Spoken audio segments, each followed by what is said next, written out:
If you've ever felt like a shot is just impossible to white balance, then you may be facing the same problem that I was. I've been using the linear gamma white balance method for years now, and I'll get into how you can do that, but I've been overlooking a major detail that's been ruining my color grades. To accurately adjust your white balance, you can go to your node and change its gamma to linear, and then you can use the temp and tint sliders or the gain wheel. But where you place this node is super important. This represents a shot that I poorly white balanced in camera, and my goal is to bring it back to a neutral place, where the shadows and the midtones and the highlights are all free from any color cast. And to make it easier to see what's happening, I've added a color boost node at the end, so it really emphasizes any changes in color. So if I go to my balance node, I'm able to start bringing this back to a neutral place. And as you can see, that's starting to feel pretty neutral. It's going to be hard for me to get this exactly neutral right now because the color boost node is really emphasizing any changes in colors, but we could call this a neutral place. But what happens if I had made any changes to the image upstream?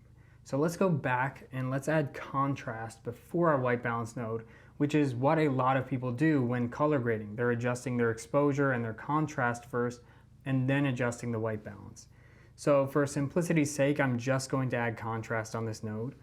And if we go back to the balance node, what you'll notice is that as we start to bring the midtones to a neutral place, the shadows and the highlights have already crossed over. We're starting to see cooler color temperatures in the shadows and highlights, despite the fact that we haven't even removed the warm color cast from our midtones.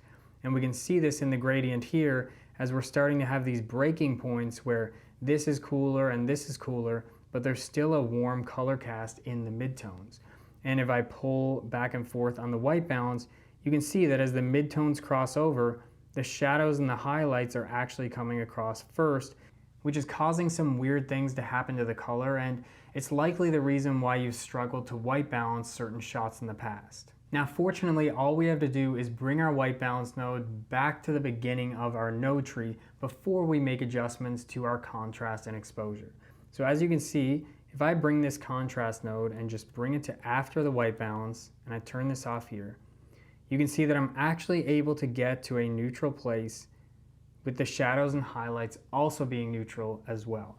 And you can see that as I pull the white balance back and forth, that everything is crossing over together in a clean, uniform way, and we're not getting any weird breakage or artifacts in our image, and so we're actually able to find a neutral point much easier. If you're looking for more color grading tips, you can check out some of my other videos, and I'm also going to start working on a step-by-step workflow video so that you can see how I approach each shot from start to finish.